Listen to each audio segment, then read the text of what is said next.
growing up, people always look at me with pity, and they'll be like, hey, yeah,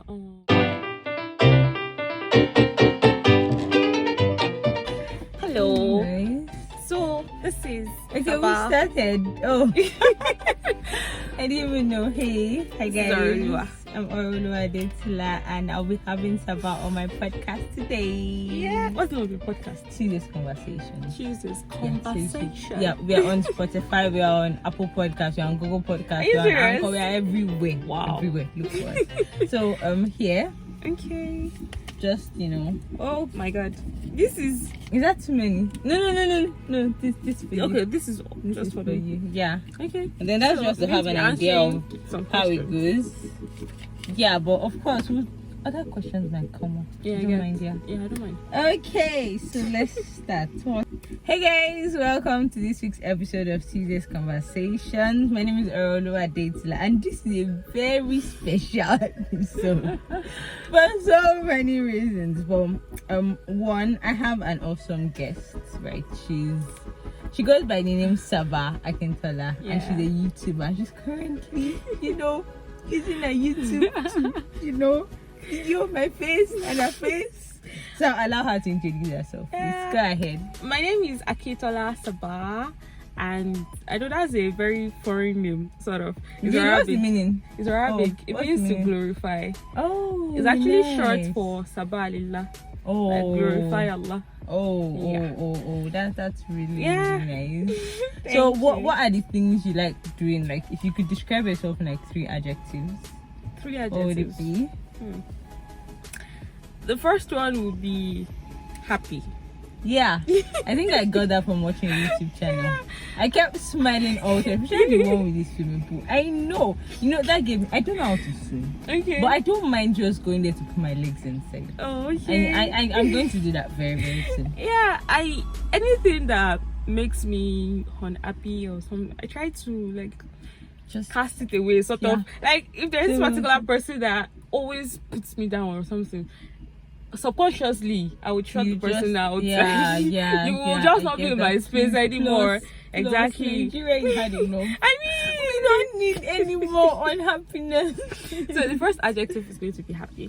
Okay. Then the second adjective is going to be multi-talented. I like that. And for some reason, I don't find that as an advantage sometimes. Okay. Let's talk about the talent. What talents exactly are we talking about? Okay. So I can. I'm kind of shy. Listing all those. You make videos, yeah. Okay. Okay. So I make hair. Oh, Yeah. I tried my hands on. If I have that secondary school, I tried my hands on hair. The standing was what puts me off. Yeah, the I standing can't stand for the standing that, is the no. deal breaker for me. So a lot of times I try to sit down to make the hair. I don't really stand. So I enrolled in hairdressing school and stuff. Okay. But I ran away because I could not stand for too long. And you always stand when you're doing braids. You stand when you're doing everything. You stand. I said it's like, wait, this one is on my way. Then I saw clothes. Oh. Yeah, my dad has a sewing machine. Oh, So nice. ever since I could do anything, Okay. I've learned how to use the machine, and I'm always making my clothes. Okay. Sometimes Are I you mend doing that clothes. like into a brand, or it's just something you do? I will get to that. I will get to that. Okay. So I make clothes. Okay. Then I make ice cream. There was a time I had an ice You cream make business. ice cream. I do. You make ice cream. Yes, there was a time I had an ice cream business in medical school. In medical school, and it was going nice. The name is King's Creamery. Okay. But I had to stop because light was not very stable, and I don't have a shop. I do not have a shop, so I cannot get a generator. So a lot of times I make ice cream, I get spoiled because it was so light. Yeah. So I was like, maybe I'll just What continue flavors later. do you do? Okay, I have like 7 different flavors. Really? There is vanilla, there is strawberry, there is I chocolate, love chocolate. there is coffee. Yes, there is Nutella, there is peanut butter, and There's peanut Oreos. butter ice cream. Yes. and it's really nice. I want to taste that. Okay, so I have all those flavors. There's Oreo's ice cream also. Okay. So I have 7 different flavors. Yeah. So I make ice cream. Then I knit. This crochet stuff. Yes, I like to do that. I have crochet. I do. Okay, I crochet don't stuff. do the crochet. I just The one. crochet. Yeah, No, I use that's that. crochet. Okay. The knitting is the Is one it of two. Oh, okay. Yes. Oh, So so I- I crochet. Yeah. Wow, I crochet. I didn't know. Yes, I Okay. do crochet. Then I'm also into graphics designing. Oh, Yes. Then I'm a YouTuber. As you can see, I do my videos myself. Video Nice. editing also. you do your video editing yourself? Yes, wow. I do my videos myself. Yeah, I'm sure there are a bunch. I cook really, really well. Like, Wow. there are times people taste my food and they're like, "Is there like love potion in this food?" So now the problem now is Mm-hmm. have a lot of things. An array of things yes, you I'm are good at. interested in and you're good at. Now it's very difficult for me to come down to one. Yeah, I because- get you. Because I mean, when you are into one, then your another one will be like pulling your Really? attention. I was still having this conversation with someone just last night Okay. about how that I have a bunch of things that I'm interested in. Exactly. And they're like north, south, east, southwest, south, I mean, central. if everything was connected, Right, it would it's be going to be nice. easier. But then there are different things entirely. And there But was if you could boil it down to like 3 things for you, what are your top 3 that you'd like pick? it's going to be graphics designing, video editing, and making clothes. Oh, nice. Yeah. Nice. And that is because the first 2 is because I can easily do them online. oh, yeah. Yes. Yeah. It's because, and the last is because I mean I You just like like beautiful clothes. creating. Yes, I like beautiful clothes. I do like for me now I make beads like something like this. Yeah, I just it's really nice. and thank you. I do it just because I actually enjoy it. At some point I thought I was going to make it into a business, but Mhm. I'm not business savvy. Like I get no. you. The marketing, the strategy, I'm the delivery. really bad. Delivery Let me tell agents you. will frustrate you. Aside from all that, personally, my personality, I like helping people. Yeah. So if someone is like they want it for free, or I tried a perfume business, okay. I think 2018 or so, and the lady who I bought wholesale from like a friend of mine, and he was like, okay, I should sell them 1,000, right? I should sell each one the 3 mil 1,000 or at least 800. I sold the first one for 1,000. I kept feeling like I cheated the customer. Why? I don't know. I just felt like it was so expensive. I refunded her 200. Are you? My God. You're so sweet. And then I sold like 3 on credit as one. Credit. My I God. can't remember the person paid me back. I ended up using the remaining one to myself. Gave like 2 people as birthday gift. actually I can sort of relate. Like sometimes, I told you I make hair. Yeah. Now a lot of people will just be like, Saba, please come and make my hair. And you have to sacrifice your time Exactly. and your energy, and you should be remunerated for it. But I'll do it for free because I'm not making a business out of it. Right. I think that's like always the issue. Okay, Yeah. you are thinking that it's not a standard business. You don't really have a brand name and all that. Yeah, so when people come to you, You're I not can't sure tell should them I bring- charge yeah, exactly. You can't Should tell I- them, should oh yeah, bring so amounts. Like, And you be thinking, is this amount not too small? Is it not too much? is it not too much? This person's my friend. Then, you start feeling bad. And you end up doing it for everybody. And that's what you're just like. Imagine doing for friend A, then friend B comes and be like, It's Saba, true, Saba, I like what you did on that girl's Let's hair. say, oh yeah, bring so amount. Boy, you not collect money from Kenny now. That'd be that'd be the bad person in the whole situation. So yeah, that is that about the multi-talented issue. That's that about. Yeah, but are there things that you're passionate about? Yes. Okay. I'm very, very passionate about amputee related stuff. Yeah, let's talk about that. How has being an amputee, how has that changed your life, or how has that affected your life exactly? Okay, this is like a 2001 essay. Okay. But let's get into it. I had my accident when I was very young. I was about 4. Whoa. Yeah. And do you remember anything about the accident? Yeah, I do, because it's very traumatizing. So I don't know, I remember bad things. So I get that.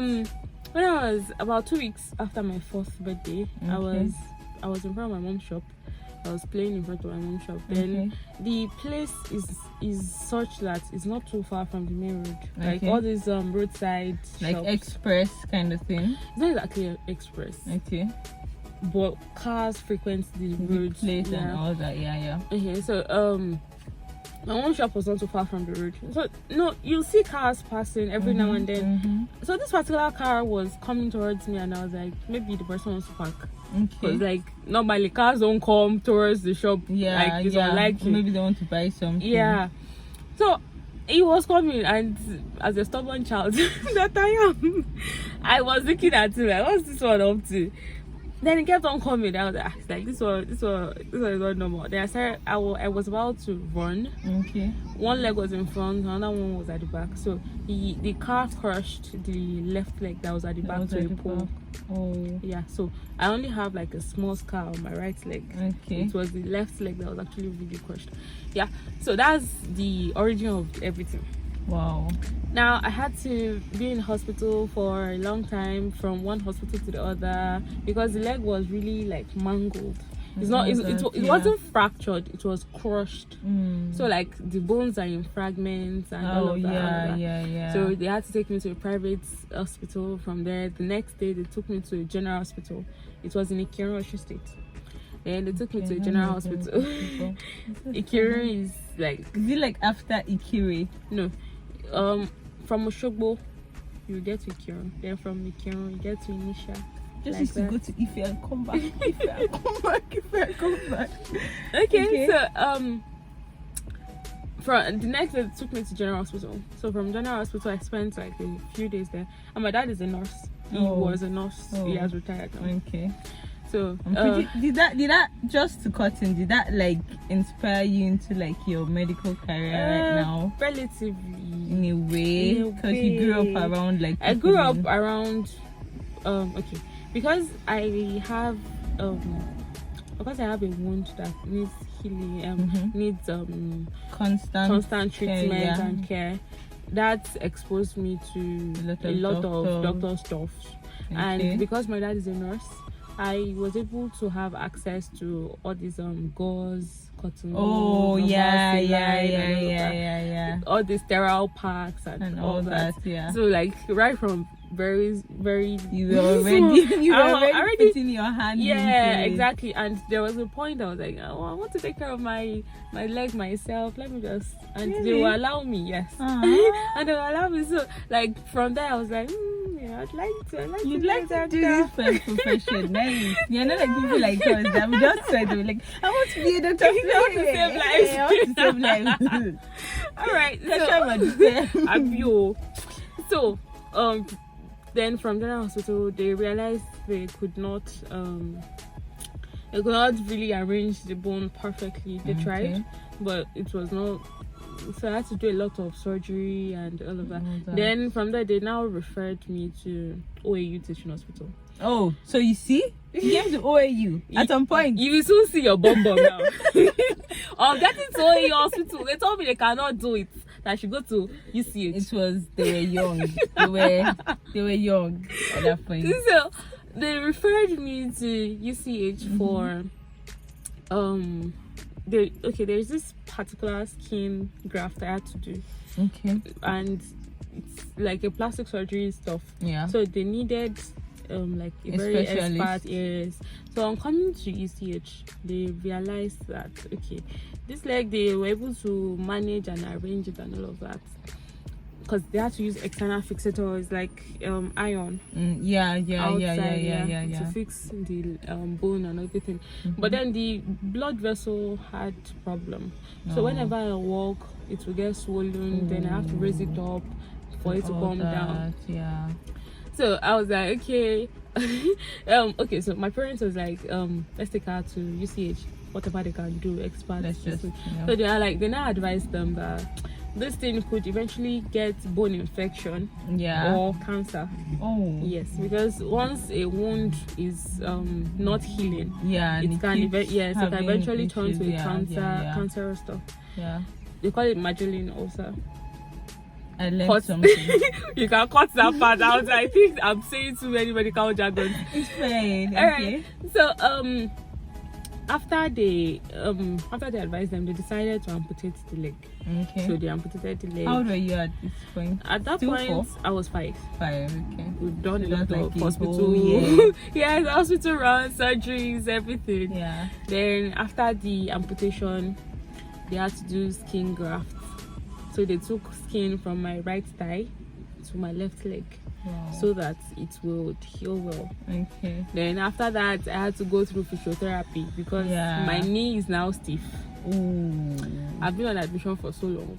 I've not been walking really well. Yeah. Yes. So my leg now needs to learn how to walk exactly, because the muscles there, they are wasted. Yeah. But I could remember this particular admission I was on, that when I got down, you know, I keep having surgeries. So after this particular hospital admission, after the surgery, they were discharging me. So I was getting down from the bed, and immediately my leg touched the ground like this. I feel like melting to the ground because my body could not carry me. Yes, because like I've not been walking for a long time. So like I just went down. You get? I just went down. I was like, wow. So after the amputation, my bone keeps growing out of the skin because I was still growing. I had the amputation at 5. So my bone keeps growing out of the skin. So they had to keep cutting after the surgery. So and putting skin again. Not exactly put skin. They will cut and they will suture. Okay. So eventually you had to keep having surgery. Yes, I had to keep even after the amputation. I had to keep having surgery until like 2009, 2010. Okay. That was when I stopped having that revision surgery, because at that point my bone was not really actively growing again. It's just small, and it's not too much for the skin to carry. So I started using prosthetics at 6. Okay. Because after amputation, physiotherapy, then the wound had to heal before you can start wearing crutches. So that's the background story. So now, how has it affected me? When I was a child, immediately after the amputation, surgery and all, I was going to school with crutches. I couldn't use prosthetics immediately. That was primary school. That was nursery 3. Oh wow! Nursery 3, primary 1. Yes, I was going to school with crutches. My mom was homeschooling me before then. Okay. Then I had to, go back to school. Then I was going with crutches. Then I got bullied a lot because I have not been relating with my age mates. Yes. So I do not have friends. I didn't have friends, and whenever I go to school, I'm always quiet because I don't have friends. So now I'm quiet and I do not have friends, and you nobody have yes. So and a lot of children times are mean. They are mean. I mean, there are a lot of times I'll just sit down on my own. People will be making noise in class. Then the teacher will be like, everybody stand up, raise up your hand and close your eyes. Sabah, sit down. I mean, I've not been making noise, so you should not punish me. But then that would make them feel, where does she have to sit down? Stand up, Joe. Me too. As feeble as I am, I'll just stand up. Want to stand up. So there was this time I had to tell my mom, mommy, so mommy followed me to school. The time the girl was like, sorry now, not do that again. I'll tell my mom, don't worry. Then she'll sit it again. I was like, are you an evil witch? And the funny part is, I keep falling for it every time. But she tell me she's sorry. Every two, I'm like, mommy, don't worry. The girl said she's sorry. Then the next day, another wahala. I'm like, what kind of trust issue? So that affected me initially because then I was bullied a lot. Then my self-confidence was not very good. I see myself as a cripple and all of that. And because nobody else around me has that kind of problem, I feel isolated. Exactly. I feel isolated. Okay, alone facing the whole thing. And I do not feel complete because every other person has 2 legs and I have one, and the other one is wooden, and everything was just messed up.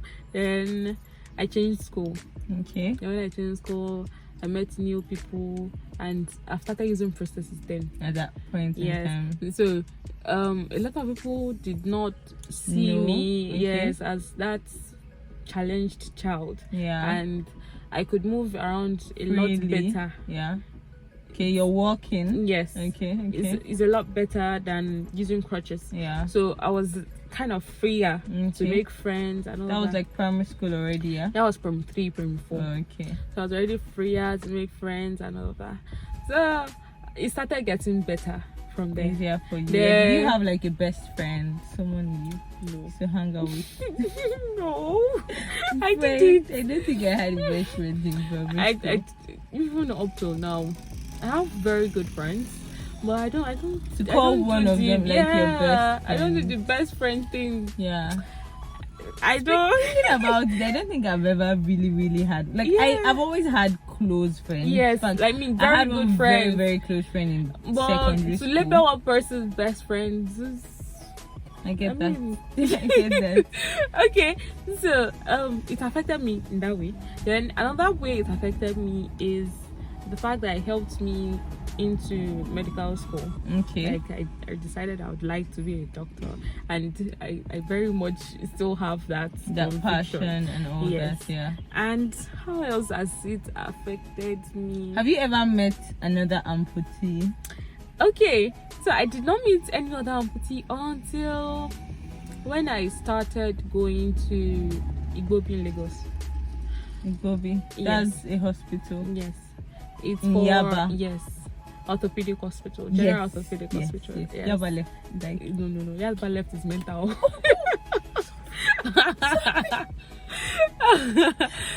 Okay. So I started going to Igbobi Hospital in Lagos for prosthesis. Okay. Because initially I do them at Ogbomoso. Okay. There is Bowen Hospital in Ogbomoso. Oh, then they call the hospital that hospital must be really big. It is big. Oh, because I know someone who went there recently. It is big. I'm sure by now they will have expanded also. Yeah. Then they call it, what do they call it? It's one Christian hospital. Then I think Bowen Hospital bought the Bowen University bought the hospital. Then they renamed it Bowen Hospital. Okay. So that's where I used to do my prosthesis initially when I started using prosthesis. When it was wooden, but eventually the person I used to do my prosthesis retired. Okay. So I had to now change to Igbobi in Lagos. Okay. So at Igbobi in Lagos, I started seeing other amputees. Oh. Yes. And I was like, oh, okay, just see and greet, and that's fine.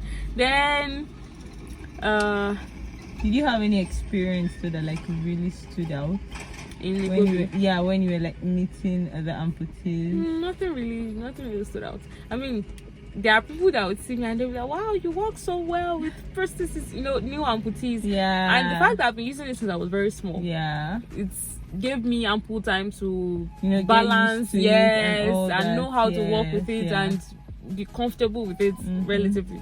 So like new amputees are just getting their process. They will see me walk in and they will, because when I walk in, I'll be wearing like a full gown or trousers or something. You won't see the processes. You just see somebody walking in. You think I'm a patient's relative. Then when I'm walking around with when they do new processes, you have to walk around with it so that they will see where there is any defect so that they can correct it. So when they see me walking around with new prosthesis, they'll be like, oh, okay, so you use prosthesis. And they'll be like, wow, you work so well. So yeah, that's that. Then I didn't get to relate with any amputee until about 2020, 2021. Oh, lockdown. Yes, lockdown period. Okay. And what made me start relating with other amputees? This was what happened. Oh, I love a good story. Let's hear it. Okay, so as I was growing up, I have to keep changing my processes because one, I'm growing. So whenever I get taller, the processes will get shorter for me. Yeah. And whenever I use press for a long time, it breaks down because I mean it's a mechanical stuff and I use it every single day. Yeah. So it will wear out. and I have to get a new one. So this particular processor I was using during lockdown has already gotten one out. I've been using it for over 2 years. Yeah. And there was this particular day I was coming from an errand and I had a misstep. Ooh. And I just sprained my knee like that. And it was really bad. I had to do x-ray. I did MRI. That's the first time I'm doing MRI in my entire life. I just see it in movies. I did it was expensive. They did not see anything and the pain refused to go. I was like, what have I done with my life? I mean, I entered depression. It was that bad. Then that was lockdown period. Yeah, that was a lot of people were already feeling... I was already at the brink. That thing just pushed me over. It just pushed me over. And I had a terrible acne then. I had this cystic acne, like all this painful big acne that is painful to watch and it's painful to feel. So everything was just wrong and everything was just I felt trapped because before I can even move from point A to point B, I have to calculate my steps. Like, okay, put your leg like this, then like this. You needed someone to help you like walk or yes, something? I needed assistance, but you know, everyone cannot be around all the time. So at some point you want to go to the bathroom. Well, I can't be calling somebody that I can't carry me to the bathroom. So I had to just seek assistance for a new prosthesis because now I needed a new prosthesis. I needed a very good prosthesis, and the prostheses are expensive. They cost an arm and a leg, literally. So I had to now go on Twitter in December because I had the sprain in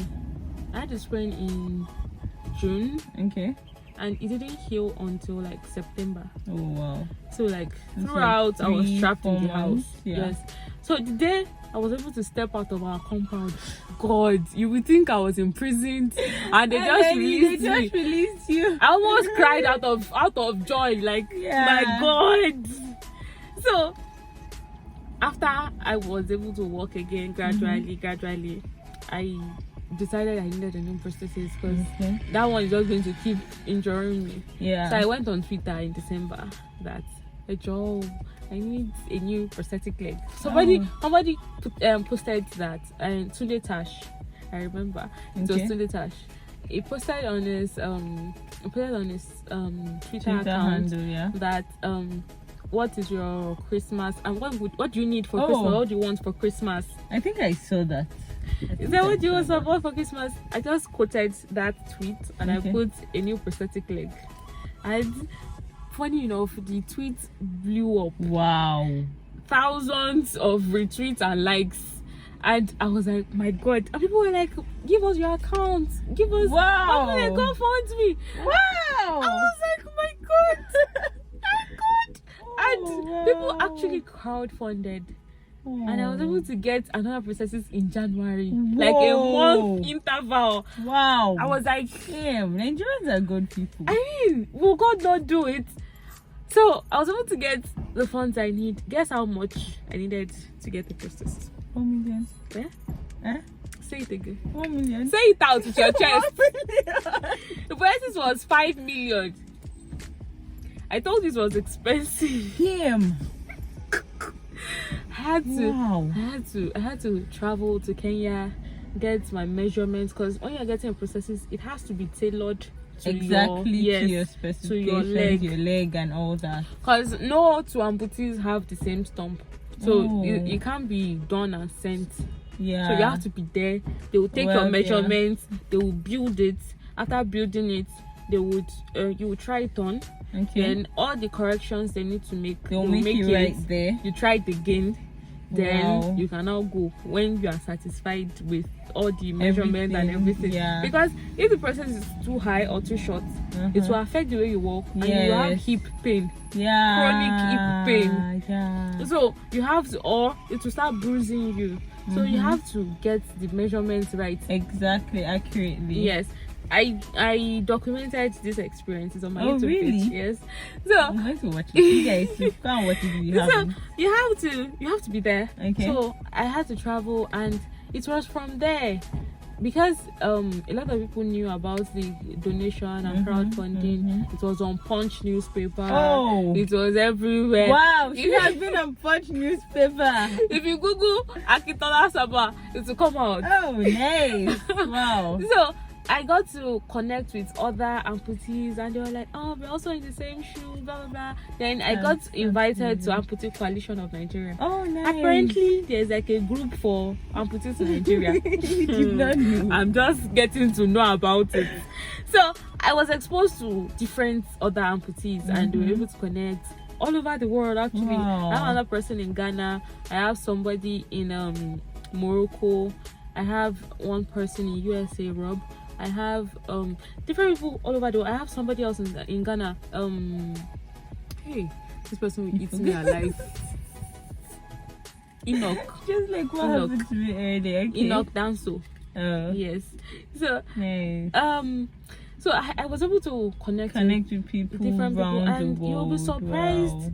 You'll be surprised how many amputees are very lost and they feel alone. Yeah. But people watch my channel and they reach out to me, and we start talking from there, and they just don't. They are demoralized because apart from the physical aspect of having pains and wearing prostheses, there's also the psychological affectation part, because sometimes you not feel different. You feel like different, especially for people that got the amputation at adulthood. Like they've lived their life with 2 legs. Then all of a sudden one accident just happened, and then you've lost 1 leg, you've lost 1 hand.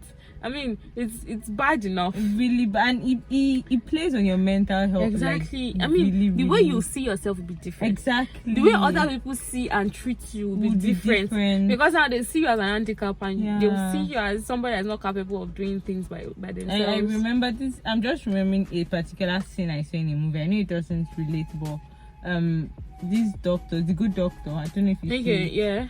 And there was this particular guy that I think he was an athlete or something, and he had an accident and he got into a wheelchair, of course, as an adult.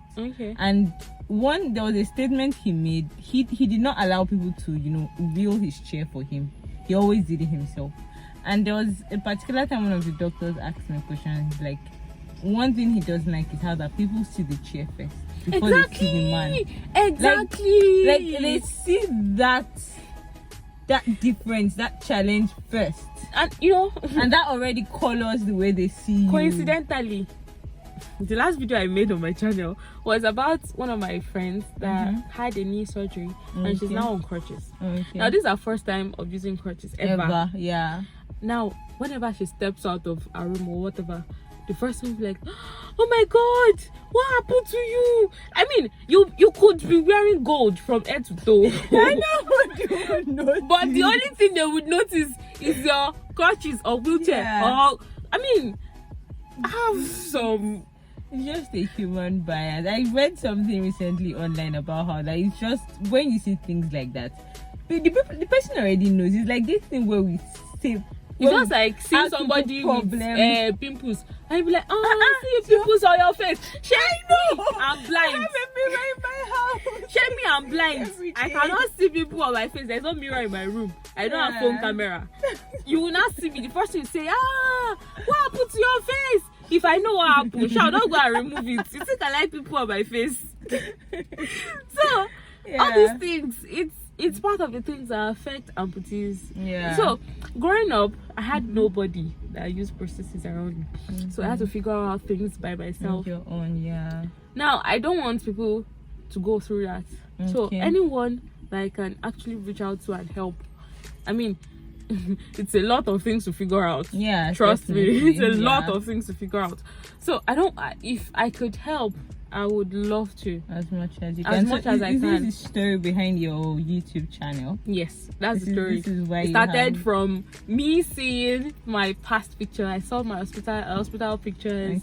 I saw the picture of when I was still in prostheses, in wooden prostheses. I have different prostheses. I saw the picture of when I was on hospital admission. Different pictures of myself growing up. with prosthesis and all that. Now I was like, wow, I've actually like You've gone through a yeah, lot. you've gone through a whole lot. Yeah, there is something about human memory when you're going through things. It's a lot, but after you've gone through that phase, there's a way it's lesser in your mind. Yeah, sort of. it is. And then you're looking at that point like, I was able to pass through that. Then you like, I survived that. My God, I mean, when I saw those pictures and I like different memories were triggered, like different memories from everywhere, and I was like, this is massive. This is a lot. And someone I mean, a lot of people needs to like know what police are going through, and there's a lot of stigmatization. I mean, there was this video I did going to markets and asking people if they would date or marry an amputee, and a lot of people were like, no, me, I cannot date an amputee, unless I call me, I cannot do that. You cannot do that. Yes. Then I will tell them I'm an amputee, and they'll be like, excuse me, what? Oh, okay. You need to see that video. And I'm like, anyway. We're not expecting it. They were not expecting it. Because one thing about me is you would not know I use a prosthesis until I tell you. Because I don't know, the way I walk will not show it. The clothes I wear will not show it. So if I don't say it, and you are very, I think one thing I liked about you when we first met is how very full of life you are. Like you're really full of life. Like I think one of the questions I penned down to ask you was like, when you feel unmotivated or you feel down, like what gets you back on your feet? What gets you back up? You seem like that I have this life thing in my bag. Like I have this something down. Like, guys. And to be honest with you, I know my limits. I think that's the most important point in that question. I know my limits. So anytime I feel like within the threshold, at the reach threshold, I would just take a step back. I'll put a break because I'm into a lot of things. Yeah, I'm into politics. You're into politics. Student politics. Okay, you hold like. I'm the vice president of my association. Nice. And I have other different commitments also. So anytime I feel like it's like I'm about to I go black. Then I'll sleep, I'll eat, social media, I'll laugh, watch all these YouTube videos, all these TikTok videos, laugh on Twitter. Then whenever I feel like okay, I think I'm fine now. I'll come back. So that you don't start projecting your stress on other people. Then they'll start thinking this one is mad. Then whenever I'm fine, then I'll come back. That's like really, really cool. Do you have like any role models in your life? Like say people you look up to, like just anyone. There are different aspects of my life. So like for each aspect I have like different people. I can't say there's this one person I would like to be like. I don't think the person exists, but I could say that in business I like the way this person operates. Yes, I could say in medical school I like the way this person thinks and does his things. I could say in social life I like the way so there is no particular one person that I would say that. I get that. Nice. So we're rounding up now, and I'd just like to ask you, what's like the next best thing for you right now? Right now. Next best thing. Like what's the next big thing happening in Sabakintola's life? Okay, right now I am so focused on graduating. I'm in my final year in medical school. I'm in my final year in medical school, and ASU is frustrating my life. I would really. This is an appeal to everybody in federal government. Please pay ASU so that they can allow us graduate. Please, let's move on. This is my 7th year in medical school. Wow. My student ID card expired last year, and I'm still not graduating this year. It's next year. So, wow. The sooner ASU resumes, the sooner I can graduate. So aside from that, aside from that, I'm working on a brand. Oh, yes. Oh, I like that. Abaya. Nice. You know, I like dressing nice. I like dressing and looking. I'm working on that, and I'm also looking for 2 things actually. very big on volunteering for amputee subs. Oh, nice. So I'm actively working on that. Okay. And the second thing is basically the whole idea is after medical school you have to go for house job, then you have to do NYSC, then whatever thing you want to do after that. Yeah, so you still go for NYSC. So after my medical school, the whole plan is to japa. Now you can't just japa like that. You have to create a pathway. Okay. Yeah. So that is what I'm actively working on right so now. My business, my pathway, volunteering, and getting the fuck out of medical school. Those are the things that are on my agenda. Yeah, guys, this is Adetula, and it was really awesome. I came all the way to Ibadan to meet Isaba. It was really worth it, and it was really nice. What's your YouTube channel for those listening? So you can search for Life of an Amputee. All right, guys, so just search for Life of an Amputee and you will see this video. You will see me in action. You will see me you see my real face. That's what I'm going to say. My real face. All right, so we'll be round up. Do you have any last words for those listening? Yes. My last word is going to be: you are what you think you are. If you think you are, write it down. Write it down. Write it down, please. No matter how people see you, in the first instance, let's say you're missing an arm, or you're on a wheelchair, or you're missing a leg. The first thing people would see you as is someone that is not exactly very capable. Yeah. But if you see yourself as someone that could get things done, you are capable of controlling your life. You are capable of impacting other people's life. You are capable of bringing a substantial amount of change. You know that for a fact. You're adding value to if you know that for a fact, nobody can take that away from you. It will improve your self-confidence, and from there you will even be happy with yourself. And from there, once you are good with yourself, once you're happy with yourself, every other person will follow suit. I still told someone this about that. How you treat yourself is how people treat you. I mean, you cannot be treating yourself like trash and expect me to treat you like a king. Yeah, it's not done. It's what you see yourself as. I always admire people that know how to hype themselves. Exactly. I mean, look into your mirror and be like, I'm not too fine. You be I'm not fine.